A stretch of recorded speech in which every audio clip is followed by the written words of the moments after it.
Olá pessoal, hoje a gente vai trabalhar um vídeo referente a vetores. O que é vetor, o que seria uma grandeza vetorial, o que seria uma grandeza escalar.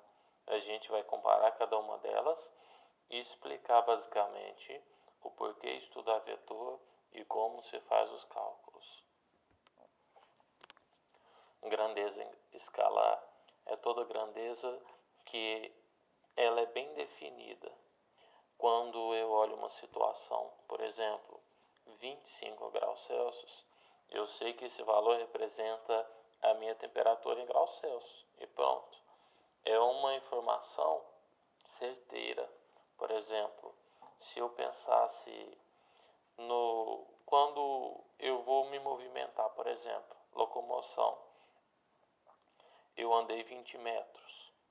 Aí você pode pensar, eu andei 20 metros para onde? Eu não tenho ideia se a pessoa foi para a direita, se ela foi para a esquerda, se ela subiu, se ela desceu. A grandeza escalar não é assim. A grandeza escalar, por exemplo, a massa. Eu tenho uma massa, por exemplo, de 90 quilogramas, um exemplo. Então, se eu pesei e aquele valor lá representa a minha massa, está definido, é uma grandeza escalar. Eu sei que é uma grandeza escalar, porque independente se eu tiver o enunciado ou não, a hora que eu olho o valor e a unidade que aparece na sua frente, né, ou à sua direita, eu tenho certeza do que eu estou calculando. Ela é precisa. Grandeza vetorial é toda grandeza que não é precisa, que eu não tenho uma precisão exata do que eu estou fazendo olhando só pelos valores. Por exemplo, se eu pensar que eu apliquei uma força de 50 newtons, aí você vai me perguntar, para onde, em que direção eu apliquei essa força? Só o valor, ele não me informa o comportamento do que está acontecendo. Eu sei que está tendo essa força, mas eu não sei que direção, qual sentido. Isso é uma grandeza vetorial. A grandeza vetorial, ela só com um valor, ela não define o seu comportamento. Eu sei que está acontecendo algo, mas eu não consigo precisar, como numa grandeza escalar, o que fazer. Por exemplo, se eu falar que eu estou viajando a 80 km por hora, eu sei a velocidade, mas eu não sei se eu estou indo para a direita, se eu estou indo para a esquerda, se eu estou indo para frente ou para trás. Ela então é uma grandeza vetorial por isso, porque ela não me dá uma precisão exata do que está fazendo. A grandeza vetorial a gente considera que você movimenta em mais de uma direção, na maioria das vezes. Por exemplo, se eu chutasse uma bola de futebol, um exemplo, e ela fizesse esse movimento, ó, do mesmo jeito que ela subiu, ela foi para a direita ou para frente. Se eu pensasse na parte matemática, do mesmo jeito que ele foi para o eixo X, ele foi para o eixo Y. Então, eu tenho uma situação para horizontal e eu tenho outra para vertical. Então, a grandeza vetorial, ela explora essa situação, que eu não tenho essa definição e que provavelmente eu vou ter dois ou mais comportamentos. Nessa parte do vídeo, a gente vai trabalhar basicamente com uma situação de uma força resultante, que eu chamei de R.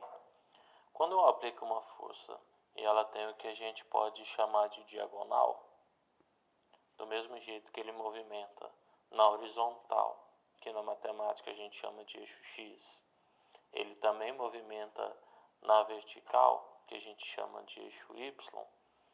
Vetor nada mais é que uma decomposição, uma análise desse movimento, dessa aplicação, que poderia ser uma velocidade, uma aceleração, uma força no eixo X e no eixo Y, que seria a minha horizontal e também a minha vertical.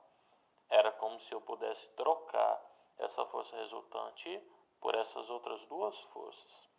Detalhe importante que você precisa perceber é que nessa parte do vídeo, esse desenho ficou muito parecido, né, com um triângulo retângulo.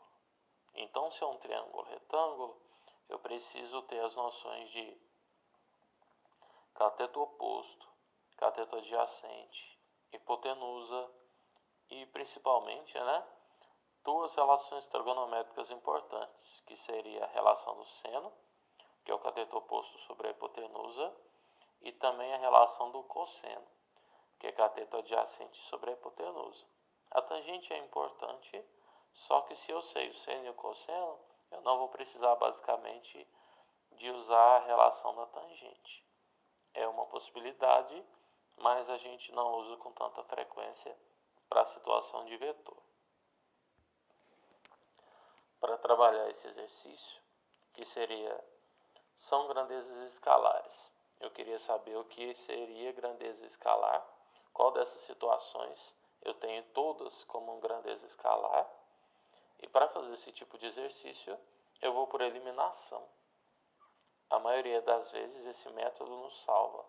Por exemplo, uma grandeza vetorial, que ela é muito conhecida, muito importante, e de cara eu já iria eliminar por não ser a letra A.